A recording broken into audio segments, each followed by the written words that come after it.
violencia, pero, entre los sollozos, me contó sobre un sueño. Dijo que vio a un hombre, de pie en un jardín inundado por una luz que no dañaba los ojos. El hombre vestía ropas blancas y brillantes, y no decía una palabra, pero sus ojos, según ella, estaban llenos de una bondad que nunca había visto. Extendió su mano hacia ella, y en el sueño, ella sintió una paz que nunca había experimentado en toda su vida. Hila me dijo que se despertó con el rostro mojado de lágrimas y un nombre en su mente, un nombre que nunca había oído antes: Yeshua. Me quedé sin saber qué decir. El pánico se apoderó de mí, y lo primero que me vino a la boca fue la advertencia de siempre: quizás sea Shaitán intentando confundirte, hija. Pero su voz, del otro lado, se mantuvo firme. No, mamá, esto fue diferente, esto fue real. En las semanas siguientes tuvo el mismo sueño, una y otra vez. El mismo hombre, la misma paz, el mismo nombre. El miedo dentro de mí se convirtió en un terror palpable. Algo estaba alejando a mi hija de nosotros, una fuerza que no podía ver ni entender. Fue durante su último año en la universidad que Hila tomó la decisión de la que nunca nos hablaría, no hasta que fuera demasiado tarde. Entregó completamente su corazón a Jesús. Solo supe los detalles meses después, al leer su caligrafía cuidadosa en su diario. En la privacidad de su pequeño apartamento de estudiante, cerca de Morningside Heights, se arrodilló en el suelo, pero no en dirección a la Meca. Se arrodilló frente a la ventana abierta de su habitación, como si se estuviera ofreciendo al mundo. Y la oración que susurró esa noche no fue en árabe, la lengua sagrada de nuestra fe, sino en inglés, la lengua de su nueva vida. Escribió las palabras que dijo: Jesús, creo en ti. No lo entiendo todo, pero sé que eres real, toma mi vida. En ese momento, en nuestras conversaciones telefónicas, todo lo que notaba era que mi hija parecía más tranquila, más ligera, incluso más alegre que antes. No tenía idea de que esa paz venía del hecho de que ya había cruzado el puente. Para mí, todavía estaba explorando ideas, pero para Hila, ya había dejado el Islam atrás y caminado hacia una nueva fe que, según sus palabras, llenaba cada rincón de su alma. Volamos a Nueva York para su ceremonia de graduación. Se graduó con honores en estudios de Oriente Medio y derechos humanos, y sentí un orgullo inmenso, una esperanza de que regresaría a casa y usaría su brillantez para servir a nuestro país. Cuando la abrazamos en el aeropuerto, el abrazo fue apretado, lleno de nostalgia, pero, por un breve instante, su pañuelo se movió y lo vi, brillando contra su piel, una fina cadena de plata con una pequeña cruz. Todo mi cuerpo se tensó. El aire pareció volverse más denso. Más tarde, cuando estábamos a solas, la confronté, tratando de mantener mi voz neutral. ¿Qué es eso en tu cuello, Hila? Ella solo sonrió, una sonrisa que no llegó a sus ojos, y se ajustó el pañuelo. Es solo una joya, mamá. Sabía que era mentira. Algo dentro de mí gritaba que era mucho más que eso. Ese verano, regresó a Riad, y la recibí en casa con alegría y orgullo, tratando de enterrar el miedo que la visión de aquella cruz había plantado en mí. Creía que se había ido, había aprendido y estaba lista para reajustarse. Pero Hila había regresado con más que un diploma. Había regresado a casa con un mensaje, y con él, la tormenta que pronto destruiría todo lo que conocíamos. El verano de 2022 en Riad fue cálido y tranquilo, como si la ciudad entera estuviera conteniendo la respiración. Nuestra casa estaba exactamente como Hila la había dejado. Su habitación intacta, la alfombra de oración doblada, el Corán en la mesita de noche. Pero ella era la pieza que ya no encajaba. Se movía por las habitaciones como una visitante, con una calma y una paz que eran extrañas a aquel ambiente. Todavía vestía la abaya negra, como era de esperar, pero la manera en que se comportaba era diferente. Sus ojos parecían más suaves, su sonrisa más paciente. La confirmación física de mi miedo llegó una mañana, mientras yo me encargaba de la lavandería. Atrapada entre los pliegues de uno de sus pañuelos, encontré la fina cadena de plata. El pequeño crucifijo heló la punta de mis dedos. Mis manos temblaron tanto que casi lo dejé caer. Con el corazón acelerado, lo escondí de nuevo en la tela, en silencio, sin decir una palabra a nadie. Me dije a mí misma que no significaba nada, quizás un regalo, un recuerdo, pero en el fondo la verdad era clara y fría. Aquello no era un objeto, era una advertencia. Con el paso de las semanas, los cambios se hicieron más obvios, más difíciles de ignorar. Ella ya no se unía a nosotros en todos los momentos de oración. A veces, cuando el llamado del muezín resonaba por el barrio desde la mezquita al-Rahmá, ella permanecía en su habitación. Cuando le preguntaba si había orado, ella respondía suavemente, «Sí, mamá», pero sus ojos nunca se encontraban con los míos. La situación escaló un viernes, después de la oración de Jumu'ah. El imán al-Farraj, un hombre severo, dio un sermón sobre los peligros de la influencia occidental y de la duda. Al final, Hila se acercó a él, con una calma que me heló la columna vertebral, y preguntó, ¿cómo podemos estar seguros de que el Corán no ha sido alterado? El rostro del imán se congeló. Otros hombres se voltearon para mirar. Él la reprendió, con una firmeza amable, diciendo, «La duda es el camino a la destrucción, hija. No cuestiones lo que es perfecto». En pánico me disculpé por ella y la arrastré del brazo, susurrándole furiosamente que nunca más hablara de esa manera. Ella solo me miró, con sus ojos tranquilos, y dijo, «Solo estoy preguntando lo que mi corazón necesita saber». Al principio intenté aferrarme a cualquier explicación lógica. Era un choque cultural inverso, me decía a mí misma. Muchas jóvenes regresaban de Occidente confundidas. Necesitaban tiempo para reajustarse. Incluso llegué a culparme por haberla enviado tan lejos, a un lugar donde las iglesias eran comunes y las ideas cristianas estaban por todas partes. Una noche me senté con ella y le pregunté de la manera más amable que pude, «¿Todavía crees en el Corán, hija mía?» Ella sonrió, una sonrisa triste, y me tomó la mano. Sus palabras fueron como arena escurriéndose entre mis dedos, imposibles de retener. «Creo en la verdad, mamá». Su respuesta no era una respuesta, era un abismo abriéndose entre nosotras. No sabía si sentía rabia, miedo o vergüenza, pero elegí el silencio. No se lo conté a su padre, no hablé con nadie. Me convencí de que el silencio mantendría la paz, que tal vez fuera una fase, que volvería a nosotros. La amaba más de lo que temía las consecuencias, y la idea de perderla era insoportable. Pero sabía que estaba de pie al borde de un precipicio, intentando equilibrar un secreto que se volvía más pesado cada día. La noche que rompió mi silencio llegó sin aviso.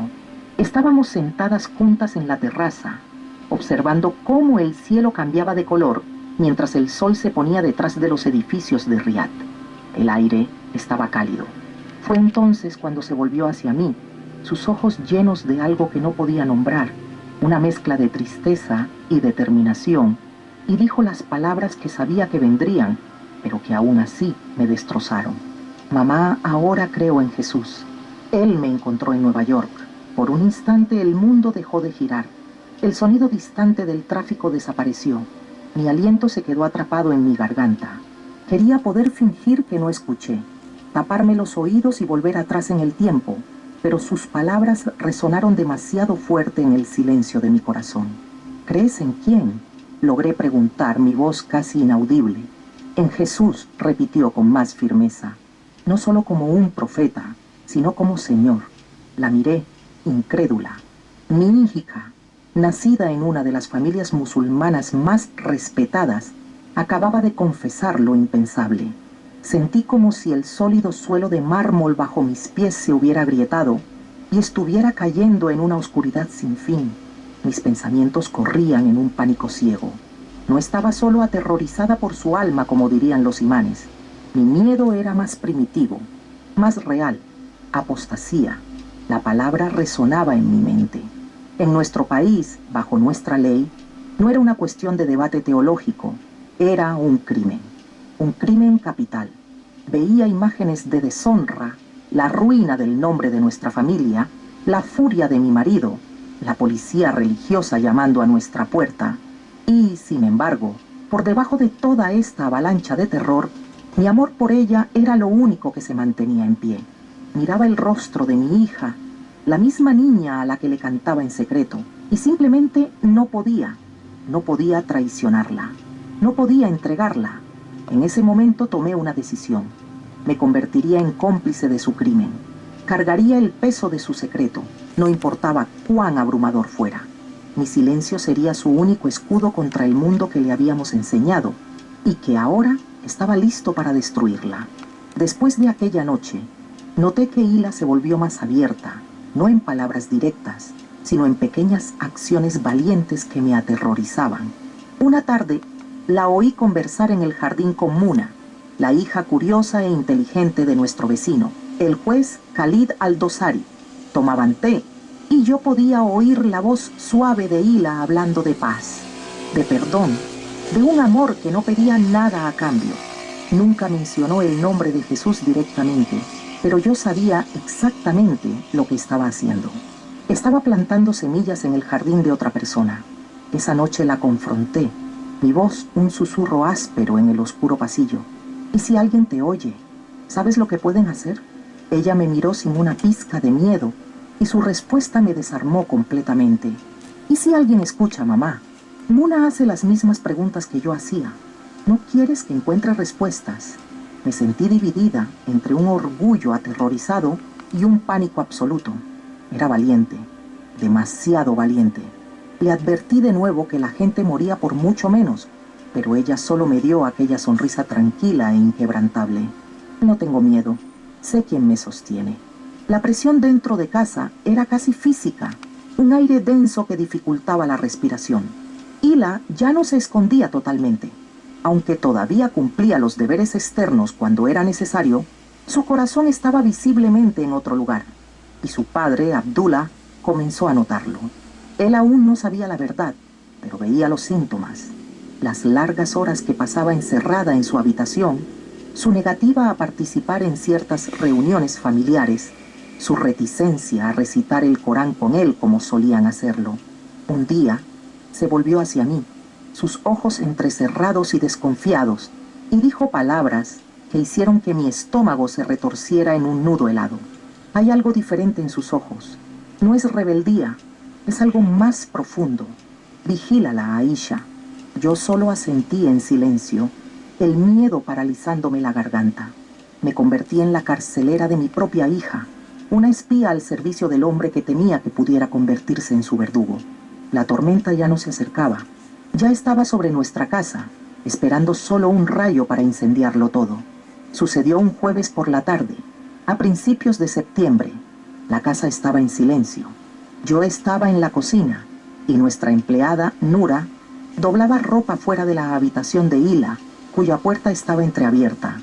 De repente, Nura entró corriendo a la cocina, su rostro pálido como una sábana, los ojos desorbitados de pavor. Me tomó del brazo y susurró, temblando.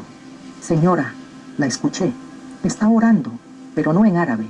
Cantó el nombre de Jesús. Mi corazón se desplomó. Mis manos se congelaron sobre la bandeja que preparaba. Antes de que pudiera pensar en cómo detenerla, cómo sobornarla, cómo rogarle, ella ya había salido corriendo hacia la oficina de Abdullah. Solo tardó unos minutos. Escuché el sonido de su silla siendo arrastrada, sus pasos pesados y furiosos en el pasillo. Corrí tras él, implorándole con mis ojos que se calmara, pero era demasiado tarde. Abrió de golpe la puerta de la habitación de Hila. Ella estaba de pie, con su Biblia abierta sobre la cama, los labios aún moviéndose en una oración silenciosa. Abdullah le arrancó el libro de la cama, lo arrojó contra la pared y gritó, su voz resonando por la casa. ¿Escupes en el Islam? ¿Rechazas a Alá en mi propia casa? Hila no gritó, no se encogió, solo miró a su padre, su rostro firme e impasible, mientras el libro sagrado de su infancia yacía en el suelo como basura. Y fue ese silencio, esa ausencia de pánico, lo que pareció enfurecerlo aún más. La ira de Abdullah, sin encontrar resistencia, implosionó. Golpeó la pared con una fuerza que hizo temblar un cuadro de caligrafía islámica. Se volvió hacia ella, el rostro rojo, las venas del cuello hinchadas. ¿Entiendes lo que esto significa? Gritó, la saliva volando de su boca. Has traído vergüenza a mi nombre, a tu familia, a todo lo que representamos. Me puse entre ellos con las manos extendidas tratando de apelar al padre que existía en él, pero me empujó a un lado como si fuera un insecto. Esa noche no volvió a hablarnos.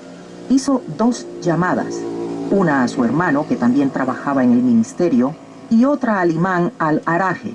Escuché sus palabras amortiguadas por el teléfono y supe que estaba sellando el destino de nuestra hija. La crisis había dejado de ser un problema familiar. Se había convertido en un caso oficial. El imán llegó a la mañana siguiente, temprano, llevando una bolsa con aceites y versículos.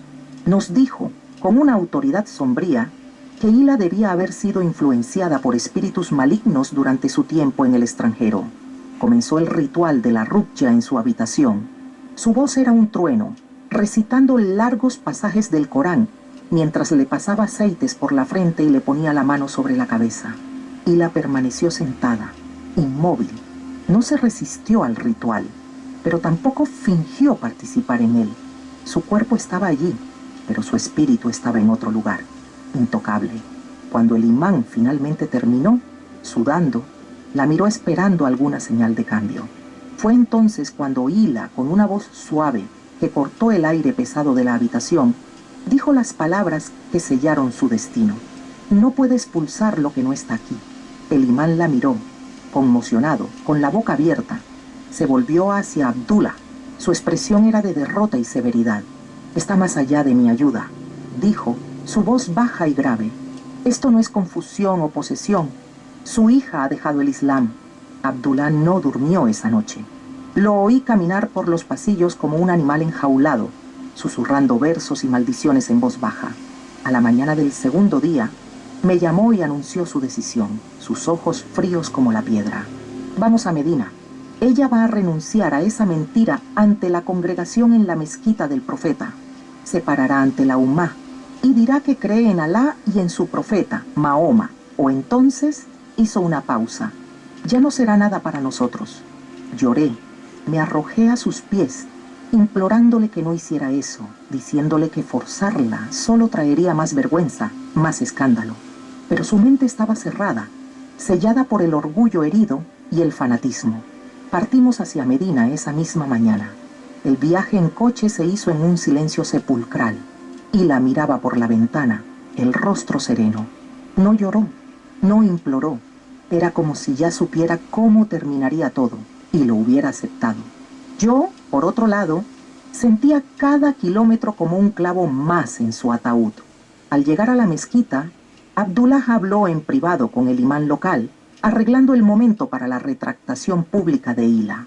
Me sentí mareada, mirando la belleza sagrada de aquel lugar, sabiendo que sería el escenario de un acto tan cruel. Llegó el momento. Después de una de las oraciones, el imán llamó la atención de los presentes y todos los ojos se volvieron hacia mi hija.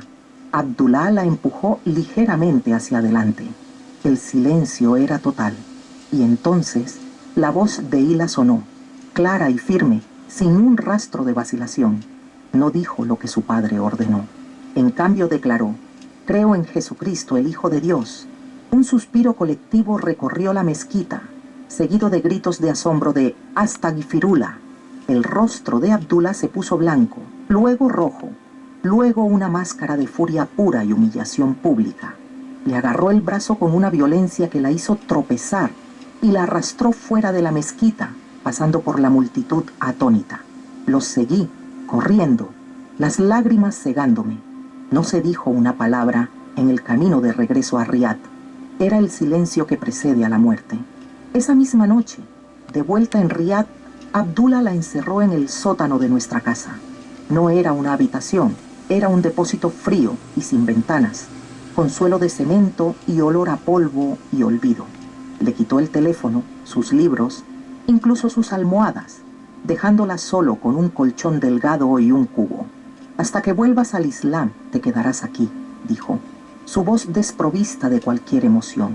Lo agarré, supliqué, le recordé que era su única hija, su pequeña Luna, que siempre había sido buena y leal. Me miró con ojos que no me reconocían y dijo las palabras más terribles que jamás haya escuchado. Ella ha traído la muerte a nuestra puerta. Esto es un crimen de honor, Aisha. Estoy limpiando la vergüenza. No podía creer lo que salía de su boca. Ese no era el hombre con el que me casé. El padre que hacía planes para el futuro de su hija se había convertido en otra persona, un monstruo dispuesto a destruir a su propia hija para defender una reputación, una ideología. Los días se convirtieron en semanas. Hila permaneció encerrada en aquel sótano, recibiendo solo pan y agua. Al principio, la oía cantar bajito para sí misma, melodías que no conocía. Luego, comenzó a orar en voz alta, en inglés. Me sentaba fuera de la puerta cerrada, en el frío suelo de la escalera, solo para escuchar su voz, las lágrimas resbalando silenciosamente por mi rostro. Una noche, cuando estuve segura de que Abdullah dormía profundamente, bajé de puntillas y le pasé por debajo de la puerta una manta y algunas hojas de su Biblia que había logrado esconder. Escuché el crujido del papel y luego su voz, un susurro ronco. Me besó la punta de los dedos a través de la rendija. «No te preocupes, mamá», dijo. «Él puede herir mi cuerpo, pero no puede tocar mi alma». Incluso en el infierno, ella intentaba consolarme. Cada vez que lograba verla por una rendija para pasarle la comida, parecía más delgada, más frágil, pero su espíritu, la luz en sus ojos, permanecía inquebrantable. Abdullah, mientras tanto, se consumía cada vez más por una rabia fría y calculadora. Les decía a sus hermanos y amigos que Hila había sufrido un lavado de cerebro en Occidente, que era ingrata y necesitaba corrección. Incluso llegó a hablar con un clérigo de la Meca sobre enviarla a un centro de rehabilitación privado para apóstatas. Y yo sabía que eso era un eufemismo para algo mucho peor. Quería salvarla, pero no sabía cómo. Cada movimiento mío era vigilado. Nura, la criada, se había vuelto silenciosa y distante, sus ojos llenos de miedo y juicio. Las amigas del vecindario dejaron de visitarnos. Los rumores se extendieron y nuestra casa se convirtió en una isla de vergüenza. Estaba completamente sola. Tarde en la noche, encerrada en mi habitación, me arrodillaba y susurraba palabras que, hasta entonces, eran extrañas a mi boca. «Jesús», le decía al techo oscuro, «si eres real, protege a mi hija».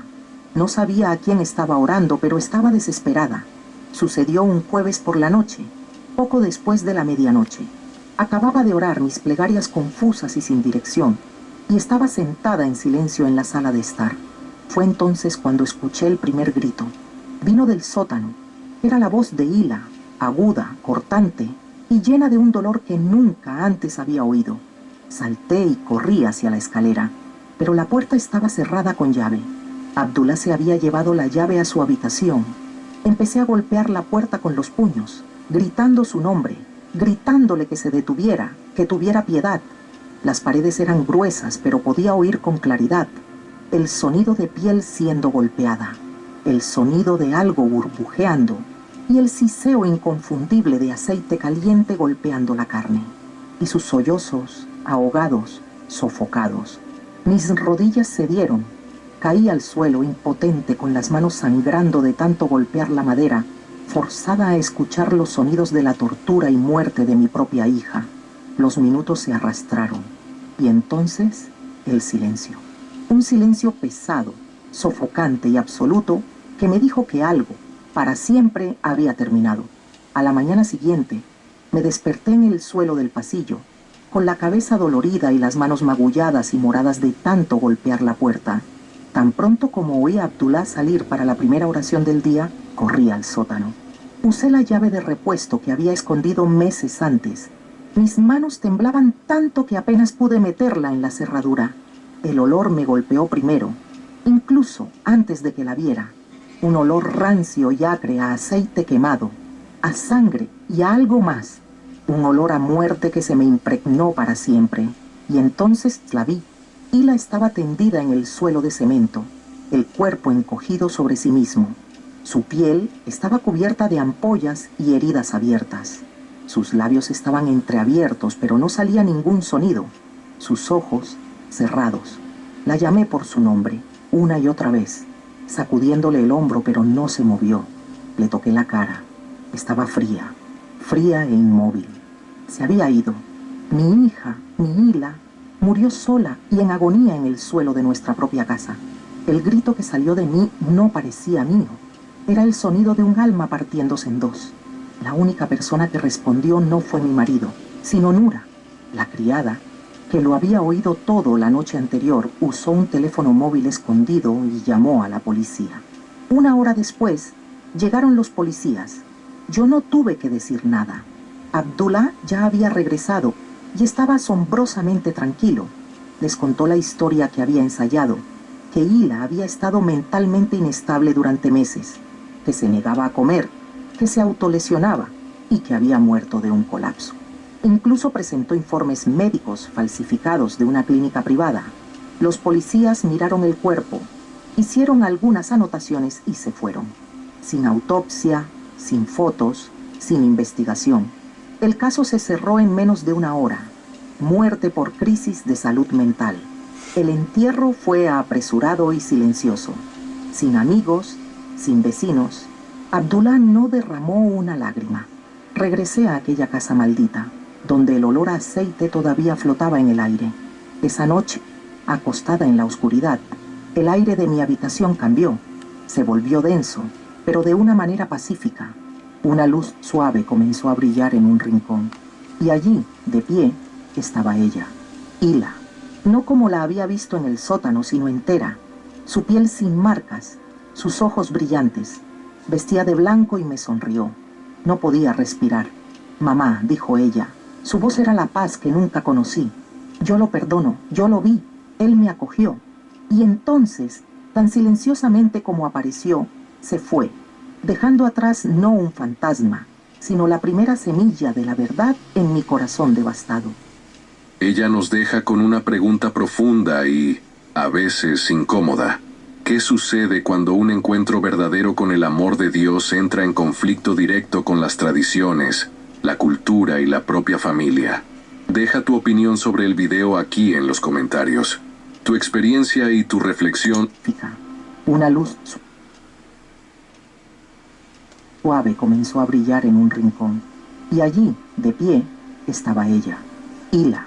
No como la había visto en el sótano, sino entera, su piel sin marcas, sus ojos brillantes. Vestía de blanco y me sonrió. No podía respirar. Mamá, dijo ella, su voz era la paz que nunca conocí. Yo lo perdono, yo lo vi, él me acogió. Y entonces, tan silenciosamente como apareció, se fue, dejando atrás no un fantasma, sino la primera semilla de la verdad en mi corazón devastado. Aquí estamos oyendo un relato verdadero de cómo en los países islámicos la fe en Alá no es voluntaria, es obligatoria, no es verdad, es fanatismo, no hay amor, hay pura crueldad. La religión del Islam es la religión de Satanás, del demonio, que no le importa el sufrimiento de la gente, nada más la imposición de una mentira manejada por psicópatas, por gente endemoniada que son los musulmanes.